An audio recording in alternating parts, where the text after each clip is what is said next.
Title: My son accidentally walked in while I was in the bathroom. A true family story, safe version. Life is full of unexpected little moments that catch us off guard, and sometimes the smallest accidents end up becoming the memories that shape our families. My name is Rachel, and I live in a quiet neighborhood in North Carolina with my husband, Mark, and his teenage son, David, who came to live with us after his mother moved abroad for work.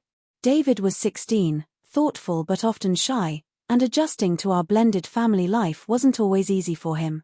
I always made sure to treat him kindly, giving him space but also reminding him that our home was his safe place. We were still building trust, and I wanted him to feel comfortable living with us.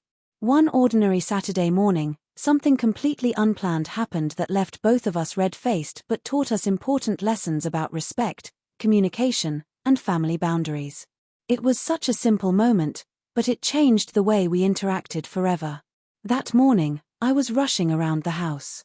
The weekend chores had piled up, and I was determined to get everything in order before Mark came home from a late morning shift at the fire station. I had laundry in one hand, a grocery list in the other, and the sound of David's music drifting from his room in the background. I went into the bathroom to quickly freshen up before heading out for errands. As usual, I forgot to lock the door. I had always been absent-minded about that, especially at home, since I never really worried much about privacy. But that was the morning David, lost in his own world, absent-mindedly opened the bathroom door without knocking. For a brief moment, both of us froze. His face turned crimson, and he immediately shut the door, mumbling a panicked, "I'm so sorry." I stood there, equally stunned, my heart racing from the sheer shock of it. It wasn't anything inappropriate, just a simple accident, but the awkwardness hung heavy in the air. When I stepped out a few minutes later, I found David pacing in the hallway, clearly embarrassed. His eyes darted to the floor as he muttered another apology. I could tell he was mortified, probably worried that I'd be angry at him. I took a deep breath, deciding in that moment not to make him feel worse. "David, it's okay," I said gently. "It was an accident.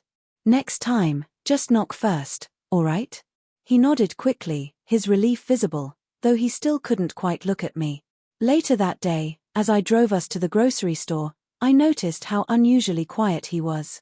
Normally, he'd chatter about his favorite video games or ask questions about random things, but this time he stayed silent, staring out the window.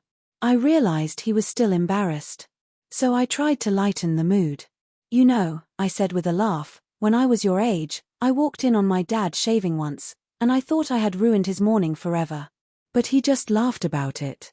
David chuckled softly, and I could see the tension easing. Over the next few weeks, that small incident somehow opened doors to deeper conversations. David started trusting me more, talking about school struggles, his worries about fitting in, and even his dreams for college. I think seeing how calmly I reacted that day reassured him that mistakes wouldn't make me angry or push me away. Mark eventually found out about the bathroom incident, not from me, but from David himself. One evening over dinner, David laughed nervously and said, "Dad, I messed up big time. I forgot to knock one day and embarrassed Rachel." Mark looked between us, concerned at first, but then laughed when I shrugged it off. "That's what happens when you live together," Mark said. "We all learn." From then on, David never forgot to knock. But more importantly, we had built a bridge of understanding that made our family stronger. What started as an embarrassing accident became a lesson in respect, forgiveness, and the importance of giving each other space. Now, whenever I think back to that morning, I don't remember the embarrassment, I remember how it helped us grow. Families aren't built on perfect moments, they're built on how we handle the imperfect ones. And sometimes, all it takes is a small mistake to teach us the biggest lessons about love, patience, and trust.